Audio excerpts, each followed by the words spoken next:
Baik pemirsa TVR Parlemen dimanapun Anda berada, saat ini saya melaporkan dari depan ruang sidang Komisi 10 DPR RI.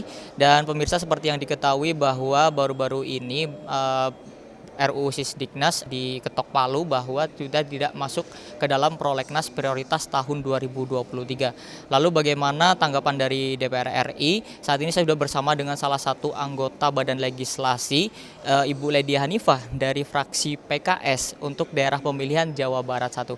Baik Ibu, sebenarnya seperti apa Bu mekanismenya atau yang terjadi bahwa kenapa ini RUU Sisdiknas ini tidak masuk ke prolegnas prioritas tahun 2023? Ya, jadi ada beberapa persoalan. Yang pertama, masyarakat harus tahu bahwa semua undang-undang yang akan dibahas di DPR dari tahun 2023 harus masuk dalam daftar prolegnas prioritas. Daftar prolegnas prioritas adalah daftar di mana nama rancangan undang-undang akan dibahas, siapa pengusulnya, menjadi penting siapa pengusulnya karena nanti akan berpengaruh pada prosesnya, dan juga harus sudah ada draft dan naskah akademik. Dan ketika kemudian kami lihat usulan dari pemerintah, jadi yang mengusulkan Sisdiknas adalah pemerintah mengusulkan sudah ada draft dan naskah akademiknya, dan itu yang bikin ramai di masyarakat sebetulnya. Artinya keluhan masyarakat mereka tidak dilibatkan secara mendalam, padahal dalam undang-undang tentang pembentukan peraturan perundang-undangan pada setiap level harus dilibatkan semua stakeholder yang ada. Ketika masih banyak ya, ini bukan semata-mata cuma berkaitan dengan nggak ada tunjangan profesi guru, nggak ada ini, nggak ada itu, bukan sekedar itu. Karena ini akan membentuk sebuah sistem, dan sistemnya itu adalah satu sistem yang diperintahkan oleh Undang-Undang Dasar 1945 di pasal 31. Jadi memang harus sungguh-sungguh, nggak bisa buru-buru, nggak bisa tergesa-gesa. Bukan sekedar menjadi satu legalisasi dari program yang baru yang diluncurkan oleh kementerian terkait dengan Merdeka Belajar dan lain, Kampus Merdeka dan lain-lain. Bukan sekadar itu. Yang berikutnya yang juga perlu dipahami masyarakat adalah perdebatannya di Badan Legislasi, karena dipandang ini belum melibatkan banyak. Kita sudah punya PR ya dengan Cipta Kerja kemarin. Di Cipta Kerja kan ternyata kalau dia tidak melibatkan banyak sisi, akhirnya kemudian di judicial review oleh Mahkamah Konstitusi, uji formalnya saja dinyatakan bahwa inkonstitusional bersyarat nggak berlaku. Jadi memang apalagi belum ngomong substansi itu prosesnya. Nah ini jadi bagian yang sangat penting juga dipahami oleh masyarakat. Terus katanya kan ada yang mengatakan dari Kemdikbud, kalau gitu jadi peningkatan kesejahteraan guru tertunda. Enggak, bukan begitu. Sepanjang masih berada dalam konteksnya pengaturan yang ada, undang-undangnya juga belum ada, kok masih tetap berlaku yang ada. Meskipun dikatakan bahwa katanya undang-undang ini merencanakan, ini kan saya hanya mengutip dari apa yang disampaikan Kementerian Pendidikan Kebudayaan ya, bahwa katanya nanti nggak usah punya sertifikasi tetap dapat tunjangan.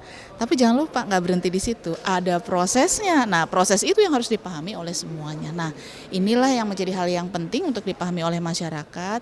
Pembuatan undang-undang itu mengatur hajat hidup orang banyak. Karenanya kami di DPR sangat berhati-hati, harus diselesaikan dengan baik, dan ketika kita bicara pendidikan tidak boleh kemudian dibuat asal-asalan. Kalau mesin rusak masih bisa diperbaiki, dibawa ke bengkel. Kalau pendidikan, karakter anak-anak kita rusak nggak bisa dibawa ke bengkel. PR panjang negara ini nantinya. Jadi mari kita sama-sama kawal rancangan undang-undang Sisdiknas. Bisa jadi pemerintah nanti setelah banyak melibatkan banyak stakeholder kemudian mengajukan lagi, itu dimungkinkan. Makanya mari kita kawal sama-sama untuk kebaikan bangsa Indonesia di masa yang akan datang.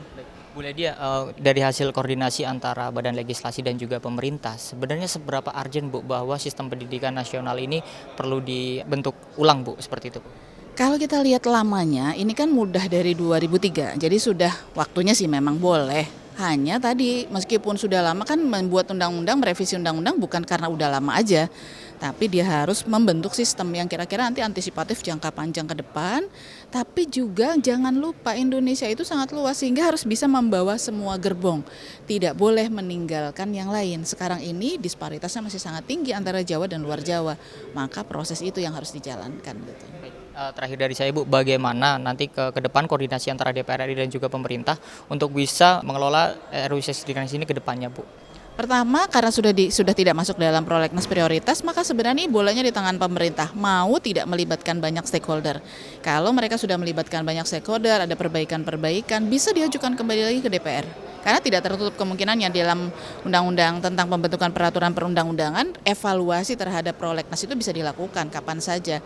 Tapi dengan catatan sudah memenuhi apa yang jadi persyaratan yang kita sepakati sebelumnya. Jadi sekarang ini tinggal pemerintah mau nggak melibatkan berbagai pihak di masyarakat, memperbaiki, dan kalau itu sudah dilakukan, mungkin bisa jadi pemerintah akan mengajukan lagi. Kita tunggu aja. Terima kasih Ibu Ledi atas waktunya.